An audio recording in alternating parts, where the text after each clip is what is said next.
의 스테이트에 대해 발표할 대학교 김유진입니다. 목차는 다음과 같습니다. 우선 주제 선정 이유입니다. 제가 지금까지는 플러터를 주로 다루다가 이번에 리액트에 대해 공부를 시작하게 됐어요. 그래서 리액트 공부를 시작하기 전에 가장 궁금했던 부분이 리액트에서 스테이트를 어떻게 다루는지였기에 이번 기회를 통해 정리해보면 좋을 것 같아 주제로 선정하게 됐습니다. 스테이트란 무엇인가부터 시작하겠습니다. 스테이트란 간단하게 말하면 컴포넌트 내부에서 변할 수 있는 값을 말합니다. 스테이트를 사용해 UI의 상태를 유지하고 사용자의 상호작용에 따라 UI를 업데이트하게 됩니다. 이를 통해 사용자는 동적으로 변하는 UI를 경험할 수 있습니다. 예를 들어 버튼을 클릭하면 카운트가 올라가고 입력 폼의 값을 입력하면 화면이 바로 업데이트되는 동적인 변화를 관리할 수 있습니다. 이처럼 스테이트는 리액트 컴포넌트에서 매우 중요한 개념입니다. 스테이트의 첫 번째 특징은 자신이 속한 컴포넌트의 종속적이라는 점입니다. 이는 만약 같은 컴포넌트를 두 차례 렌더링 하더라도 각 컴포넌트에 속한 스테이트는 서로 독립적으로 작동한다는 것을 의미하게 됩니다. 따라서 두 컴포넌트의 스테이트가 서로 간섭하지 않고 독립적으로 작동하게 됩니다. 이것은 컴포넌트 간에 발생하는 예측하지 못한 버그를 막는 데 매우 중요한 역할을 합니다. 두 번째 특징은 배칭 작업을 통해 관리된다는 점입니다. 배칭 작업은 불필요한 리렌더링을 방지하기 위해 스테이트 변경 작업을 일괄적으로 처리하는 것을 말합니다. 리액트는 여러 번의 셋 스테이트가 호출되더라도 이를 모아 한 번에 처리하여 성능을 최적화합니다. 여러 번의 렌더링을 방지함으로써 성능을 개선할 수 있습니다. 이렇게 일괄적으로 실행되기 때문에 하프 피니시드 상태를 방지할 수 있습니다. 하프 피니시드란 컴포넌트 내부의 일부 스테이트 업데이트 작업이 실행되지 않은 상태로 리렌더링이 진행되는 것을 말합니다. 배칭 작업을 통해 이러한 문제를 막을 수 있습니다. 스테이트 변경 방법에 대해서도 이야기해 보겠습니다. 리액트에서는 스테이트를 변경하는 방법에는 컴포넌트의 유형에 따라 차이가 있습니다. 클래스형 컴포넌트에서는 setState를 사용하고 함수형 컴포넌트에서는 useState를 사용합니다. 이러한 차이가 있는 이유는 클래스형 컴포넌트에서는 생성자에서 스테이트를 정의하고 setState 함수를 통해 스테이트를 업데이트할 수 있습니다. 또한 생명주기 메서드인 component did mount, component did update, component will unmount를 사용하여 컴포넌트가 화면에 렌더링 되었을 때랑 업데이트 되었을 때, 그리고 제거되기 전에 해야 할 작업을 정의할 수 있습니다.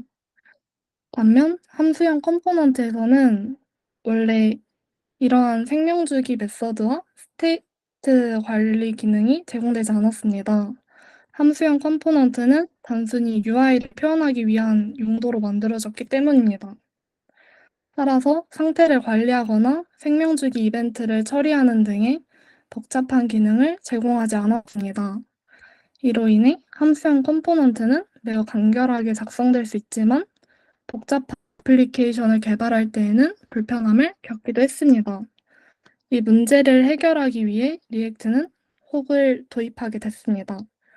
훅은 함수형 컴포넌트에서도 스테이트와 생명주기 이벤트를 처리할 수 있게 해주는 기능입니다. 훅을 사용하면 클래스형 컴포넌트의 복잡한 구조 없이도 상태 관리를 쉽게 할 수 있습니다. 훅에 대해 더 자세하게 설명을 해보자면 훅은 함수형 컴포넌트에서 스테이트와 생명주기를 관리하는 메커니즘을 제공합니다. 가장 대표적인 훅은 유즈 스테이트와 유즈 이펙트입니다. 이 두 가지 훅은 리액트에서 함수형 컴포넌트를 사용할 때 거의 항상 함께 사용된다고 합니다. use state는 스테이트를 정의하고 해당 스테이트를 업데이트하는 함수를 반환합니다. 예를 들어 버튼을 클릭하고 카운트를 증가시키고 싶다면 use state를 사용하여 카운트의 초기 값을 설정하고 클릭 이벤트에 따라 카운트를 업데이트할 수 있다고 합니다. use 이펙트는 생명주기 메서드와 비슷한 역할을 하는데요. 컴포넌트가 렌더링된 후에 실행되어야 하는 코드를 정의할 수 있습니다. 예를 들어 서버에서 데이터를 가져오는 작업이나 특정 이벤트에 반응하는 코드를 use 이펙트에 넣을 수 있습니다. use state의 간단한 코드 예시 사진입니다. 노란색 밑줄이 그어진 이 한 줄의 코드는 위에 적힌 이 세 줄의 코드와 같은 의미입니다. use state를 하게 되면은 배열을 반환하게 되는데요. 첫 번째 요소에는 state의 현재 값을 되고 두 번째 요소는 이 state를 업데이트하는 함수를 반환합니다. 다음으로 성능 최적화에 대해 알아보겠습니다. 리액트는 기본적으로 버추얼 돔을 사용하여 성능을 최적화하지만 여전히 불필요한 리렌더링이 발생할 수 있다고 합니다. 이를 방지하기 위해 메모리제이션 기법을 사용할 수 있습니다. 대표적으로 use 메모와 use 콜백 훅이 있습니다. use 메모는 계산 비용이 큰 연산의 결과를 캐싱하여 불필요한 재계산을 방지하고 use 콜백은 함수가 재생성되는 것을 막아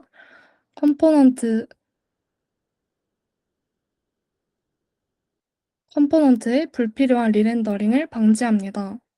예를 들어 부모 컴포넌트가 리렌더링 되면 모든 자식 컴포넌트도 자동으로 리렌더링 되기 쉽습니다. 하지만 자식 컴포넌트의 상태가 변하지 않았다면 불필요한 리렌더링을 방지할 필요가 있습니다.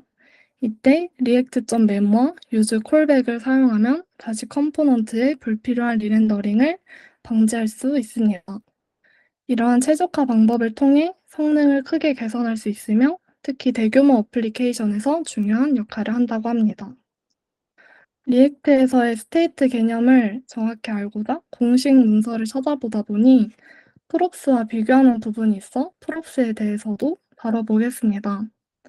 프롭스는 프로퍼티스의 줄임말로 속성을 나타내는 데이터를 말합니다.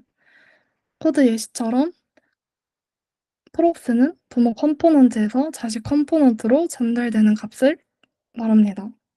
모든 리액트 컴포넌트는 자신의 프롭스를 다룰 때 반드시 순서함수처럼 동작해야 하기에 모든 리액트 컴포넌트는 자신이 받은 프롭스를 직접 변경할 수 없으며 불변의 데이터를 다룬다고 합니다.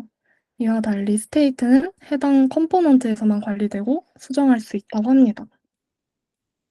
스테이트와 프롭스의 차이점은 스테이트는 컴포넌트 안에서 관리되고 프롭스는 부모 컴포넌트로부터 전달된다는 점입니다. 간단히 말해 스테이트는 컴포넌트 내부에서 변경이 가능하고 프롭스는 외부로부터 주어진 데이터로 변경이 불가능하다고 합니다. 마지막으로 다시 한번 간단하게 요약을 해보자면 스테이트는 컴포넌트 내부에서 관리되는 값으로 UI의 상태를 유지하고 업데이트하는 데 중요한 역할을 합니다. 리액트는 배칭 작업을 통해 성능을 최적화하고 함수형 컴포넌트에서 훅을 사용하여 스테이트와 생명주기를 관리할 수 있습니다. 프롭스와는 달리 스테이트는 내부에서 변경이 가능하며 UI의 동적인 변화를 처리하는 데 핵심적인 역할을 합니다. 또한 상태 관리의 규모가 커질수록 use 메모, use 콜백과 같은 훅을 통해 성능 최적화도 함께 고려해야 합니다. 부족한 발표 들어주셔서 너무 감사드립니다. 혹시 질문 있으시면 편안하게 말씀해 주시면 감사하겠습니다.